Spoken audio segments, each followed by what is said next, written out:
የማሳያችሁ መኮረኒ በሽመል ይላል ማለት ነው። አረቦቹ በጣም የሚወዱት ማለት ነው። ግን ማለት ነው ውዶቼ ምን እንደሆንኩ ብታቆንዱ። ወይ አሰላሙ አለይኩም ወራህመቱላሂ ወበረካቱ። ውድና ተከታታችሁ የያሰሱ ቻናል ቤተሰቦች በያላችሁበት ሰላማችሁ በዚህ ትብዝት ስትበልኝ እንዲሁም ክርስቲያን ወገኖቼ ሰላም ብያለሁኝ። ዛሬ እንግዲህ መኮረኒ በሽመል አሰራር ነው ማሳያችሁ። እዚህ ጋር የፈላ ውሃ አደረኩ ማለት ነው። እሳቴን ለኩሻለሁ። እየፈላ ውሃ አደረኩኝ። ከዛ በማቀጠል ደግሞ ዘይት ነው ማለት ነው የማደርገው። ዘይት እንዳያያዝ ስለሚጠቅመን ማለት ነው ዘይት አደርጋለሁኝ። የሁሉም ቤት አሰራር ይለያል ማለት ነው። እኔ ዘይቴን አረኩኝ። ከዛም በኋላ የሚበቃችሁን ያክል ደግሞ መኮረኒ ትጨምራላችሁ ማለት ነው። እኔም እንግዲህ የሚበቃኝ ያክል ውሃ የተፈላልኝ በኋላ የሚበቃኝ ያክል መኮረኒ እንደደረኩ ማለት ነው። በነገራችን ይሄ ብዙም ማለት አይለኝም። ይህንን ነው እንግዲህ የተጠቀምኩት። ቶሎ ይበስላል። በነገራችን ላይ ይሄ ለችኩል ሰው በጣም ቶሎ የሚደርስ ነው ማለት ነው።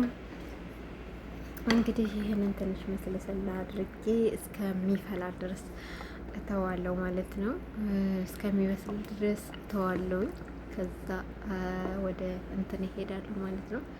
እችን እንደዚህ አድርጊያት ወደ ሽንኩርቴን ምናምን ከታተፋለሁ ማለት ነው። ቀጣይ ያገናኝ ደግሞ ከዛ እዚህ ጋር እንደምታዩት ሽንኩርቴን አቁላለሁ። ሽንኩርትና ነጭ ሽንኩርት ነው ያቁላለሁት። ከዛ ዶሮ ጨመርኩ። ወይም ስጋም ያላችሁ በስጋ መጠቀም ትችላላችሁ። እኔ ግን ዛሬ የማሳያችሁ በዶሮ ነው ማለት ነው። ኢንሻአላህ ቲማቲሜንም ጨመርኩኝ። ከዛ እዚህ ጋር ባህራት መሸከል ነው ያደረኩት ማለት ነው። በነገራችን ላይ ባህራት የሁሉም ቤት ይለያል። ያላችሁን አድርጉ። ከዛ እዚህ እንትን ነው ያደረኩት ማለት ነው። ባህራቱን አንትራ አላልኩላችሁ። ኢንሻአላህ በቀጣይ ቪዲዮ ላይ አስገባላችኋለሁ ማለት ነው። ከዛ ከሙን ፍልፍል አስወድ ነው የተጠቀምኩት ማለት ነው። ባህራት ሙሸከል ነው የተጠቀምኩት ማለት ነው። እና 7 ባህራት ነው የተጠቀምኩት ማለት ነው። ከዛም በኋላ እንደዚህ ካደረኩኝ በኋላ በደንብ አማስለዋለሁ ማለት ነው። ያው ዛሬ ቀለል ላለ ለሁለት ሰው ስለሆነ የምንሰራው ትንሽዬ ነው ዶሮይቱን ራሱ ያደረኩት ማለት ነው። ያው በአንድ እጅ ካሜራ በጣም ከባድ ነው። ማጂ ወይም ደግሞ በሀገራችን ምንድን ነው የሚባለው አላውቅም። ግማሽ ነው ያደረኩት። ከዛ ምን አደረኩ ማለት ነው ሰልሳ ጦማጥም ወይም ደግሞ የተፈጨ ቲማቲም አደረኩኝ ማለት ነው። ከዛም በኋላ እንደዚህ ካደረኩኝ በኋላ ካማሰልኩኝ በኋላ ወደ እንትን ይሄዳለሁ ማለት ነው። በነገራችን ላይ እዚህ ጋር የተጠቀምኩት ደብስ ሮማን ነው። በጣም ጣዕም ይሰጣችኋል። ትንሽዬ ደብስ ሮማን ብትጨምሩበት በጣም ጣዕም ይሰጣችኋል ማለት ነው። ቃሪያ የምትወዱ ካላችሁ ደግሞ ቃሪያ አብራችሁ ጨምሩ። እኔ ብዙም ቃሪያ የሚያቃጠል ነገር ስለማይወዱ ነው ማለት ነው። እንደዚህ አይነት ነገር ግን ለራሴ ስበላ አረጋለሁ ማለት ነው። እዚህ ጋር እንደምታዩት ተቁላልቶ ሁሉ ብሎ ጨርሶ ከዛ ፍልፍል ሮሚ አድርጌበታለሁ ወይም ደግሞ የፈረንጆች ቃሪያ አድርጌበት ትንሽ ውሃ ጨምሬበት ተንተክትኮ እንደዚህ እንደምታዩት ሆኖልኛል ማለት ነው። በቀጣይ ሳላሳያችሁ የጨመርኩት ክሬም ጠብህ ይባላል ወይም ደግሞ የምግብ ክሬም አለ ማለት ነው።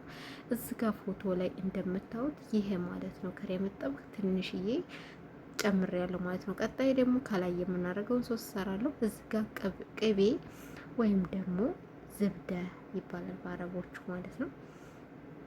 እሱን እንደምታዩት እንግዲህ አቀልጣለሁ ማለት ነው።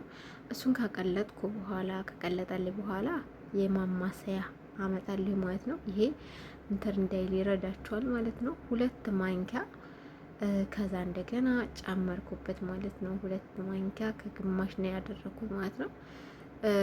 በነገራችን ላይ በእንቁላል በምናምን ይሰራል። እሱን መንትረዋለሁ ግን ይሄ በጣም አፍዛል ነው ማለት ነው። እዚህ ጋር የተጠቀምኩት ወተት ነው። የዱቄቱንም ወተት መበጥበጥ ትችላላችሁ። ከፍሪጅ መጠቀም ትችላላችሁ።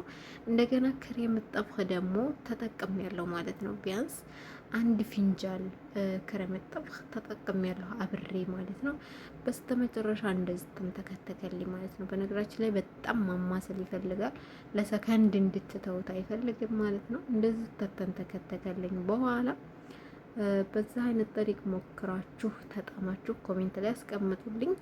እንደምታዩት እንግዲህ ወደ ሲኒያችን እንሄዳለን። ሲኒያ ላይ እንግዲህ ወይም ደግሞ መኮረኒያችን በስሎ አጠንፍፊው እስጋ እንደምታዩት ነው ማለት ነው።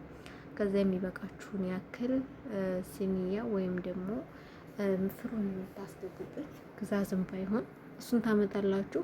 ግማሹን መኮረኒ ከታች ታረጋላችሁ ማለት ነው። ከዛ እሱን ካረጋችሁ በኋላ ከታች መኮረኒውን ካደረጋችሁ በኋላ ቀጣይ ላይ የምንጠቀመው ምን መሰላችሁ? እንትሩን ነው የምናደባልቀው ማለት ነው። ይህን ምን መሰላችሁ?